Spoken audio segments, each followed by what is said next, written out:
पहा, देखो आज तुमको पढ़ाने वाला हूँ मैं Rydberg's formula. Last period we have to complete the expression of energy of electron. Expression of energy of electron. देखो, तो इसके अंदर अभी तीसरा पॉस्टुलेट यूज करना है. क्या है तीसरा पॉस्टुलेट बताया था? ये पी नंबर का ऑर्बिट है, एन नंबर का ऑर्बिट है.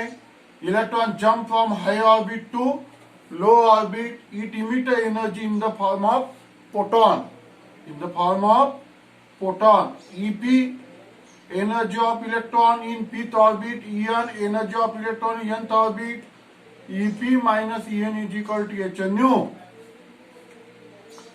तर हा तिसरा पॉस्टुलेट आता आपल्याला वापरायचा आहे आणि आपल्याला वेटबर्ग्स फॉर्म्युला काढायचा आहे. ठीक आहे. Let ENB energy of electron in nth orbit. EPB energy of electron in fifth orbit. Energy of electron in fifth orbit. तर EP च्या ऐवजी आपण EM घेऊ. EMB energy of electron in nth orbit. Energy of electron in nth orbit. तो ये जो दोनों orbit है ये अपन हाई ऑर्बिट लेंगे. m is greater than n, यानी हाई ऑर्बिट लेंगे m नंबर का, लोअर ऑर्बिट लेंगे n नंबर का. समझ में आया ना? लोअर ऑर्बिट क्या लेंगे अपन? n नंबर का. और हाई ऑर्बिट क्या लेंगे अपन? m नंबर वाला. ठीक आहे. तर पहा आता याच्यामध्ये आपल्याला तिसरा पॉस्टुलेट वापरायचा आहे. आपल्याला काय वापरायचं आहे? तिसरा पॉस्टुलेट वापरायचा आणि एक्सप्रेशन काढायचं आपल्याला. तर काढू आता आपण. लेट एच म्हणजे काय? Plank constant. Plank constant. आणि न्यू म्हणजे फ्रिक्वेन्सी. न्यू म्हणजे फ्रिक्वेन्सी. तो therefore according to third postulate, according to third postulate of Bohr. बोरचा आपण तिसरा पॉस्टुलेट लिहू आता. ठीक आहे. तर काय मग तिसरा पॉस्टुलेट? आपण हाय म्हणजे हाय ऑर्बिट कोणतं घेतलेलं आहे? m. लो ऑर्बिट कोण घेतलेलं आहे? n. Electron jump from high orbit to lower orbit. It emit energy. It emit energy in the form of photon. Therefore m minus En is equal to h nu. तर हे येईल आपलं तिसरं postulate. ठीक आहे. m minus E according to third postulate of Bohr. इसको अपन सीधा भी लिख सकते हैं. H nu is equal to em minus En. हे झालं आपलं तिसरं पॉस्टुलेट. समजा आपण याला इक्वेशन नंबर 1 घेऊ. Now En energy of electron in nth orbit. Energy of electron in nth orbit का फॉर्मूला अपना, इसका फॉर्मूला लर्न होना चाहिए. ये फॉर्मूला तुमको लास्ट ईयर में पढ़ाया था तुमको. क्या है फॉर्मूला उसका? यमी Z square E raise to the power 4 upon 8 epsilon जो H square N square. This is the formula of energy of electron in nth orbit. आता आपण काढू energy of electron in mth orbit. m नंबरच्या orbit मध्ये एनर्जीचा formula मांडायचा. Same formula, कारण हे कसे आहे? कॉन्स्टंट आहेत. 8 एप्सिलॉन जो एच स्क्वेअर. इथे फक्त तुम्हाला m स्क्वेअर घ्यावं लागेल. इथे काय घ्यावं लागेल? m square. बाकी तसंच ठेवायचं. e raise to the power 4 येईल. ठीक आहे. तो ये जो वैल्यू है energy of electron in nth orbit, energy of electron in mth orbit, हे फॉर्म्युला आपण काल काढलेले आहे. ये थर्ड पॉस्टुलेट में रखना है तुमको. कौन से पॉस्टुलेट में? थर्ड पॉस्टुलेट यानी इक्वेशन नंबर 1 में रखना है. ये इक्वेशन 1, ठीक है. Equation 1, therefore H nu is equal to EM. पहले ईएम का फॉर्मूला क्या है ना? ईएम का formula minus M ZE square E to the power 4 upon 8 epsilon जो H square M square M energy of electron mth orbit minus minus minus का होऊन जाईल plus M E Z square E to the power 4 upon 8 epsilon जो N square H square हा mass of electron in nth orbit. ठीक आहे. इथं minus minus plus. आता इथे काय करू? वही आपल्याला माहित आहे C is equal to nu lambda व्हेलॉसिटीचा प्रोडक्ट ऑफ इक्वेन्शियल वेव्हलेंथ. C म्हणजे काय?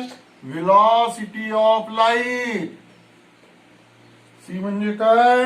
Velocity of light in vacuum किंवा इन एअर. ठीक आहे. लॅमडा म्हणजे वेव्हलेंथ.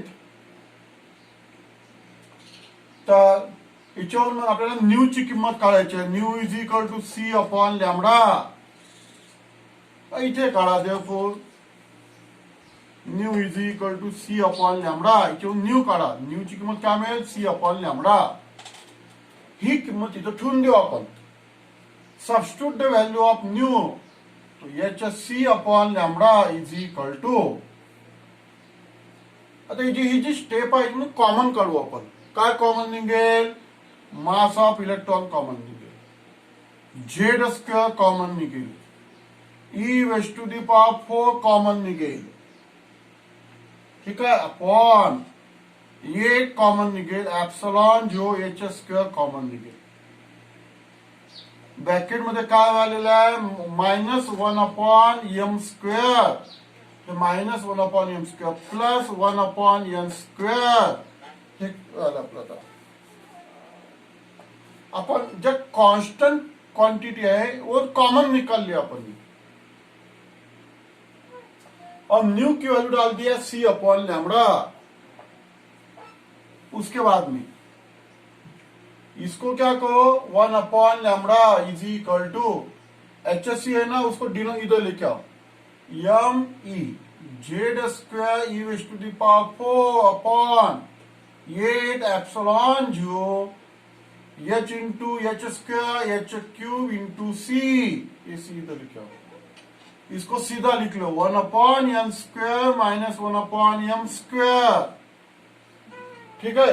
ये वैल्यू अपनी बन गई. ये फॉर्मूला आ गया अपना. ठीक है.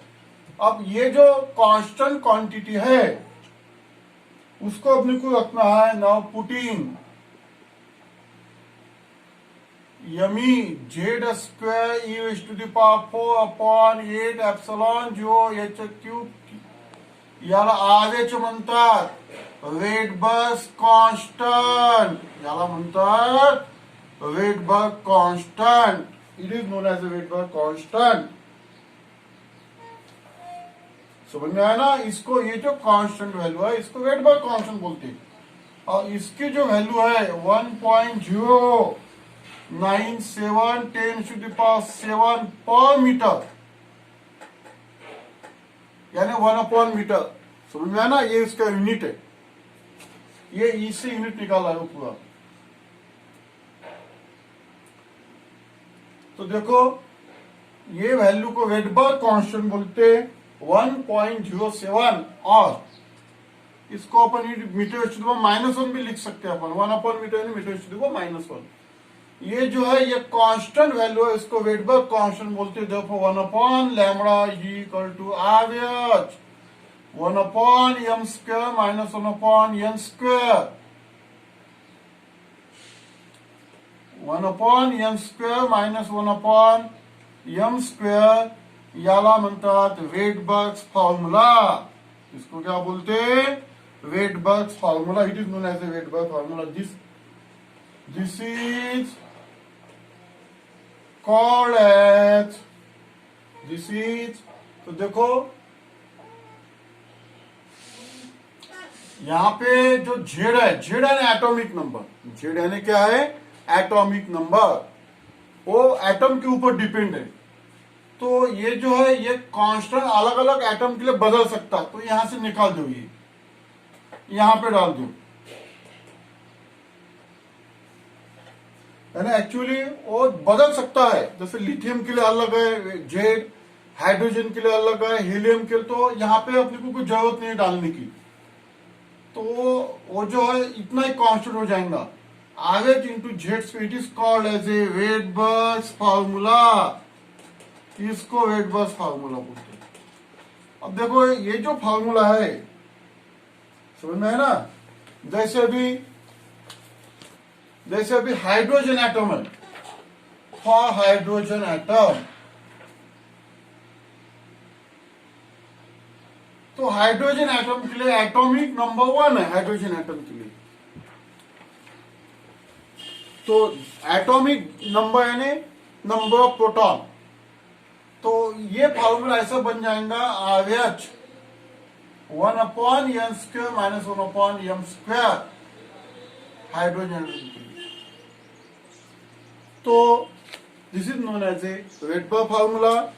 अब ये जो फार्मूला है, ये फार्मूले से अपन सीरीज बना सकते हैं हाइड्रोजन स्पेक्ट्रा की। 5 सीरीज है, इसपे से पढ़ना है तुमको अगले पीरियड में।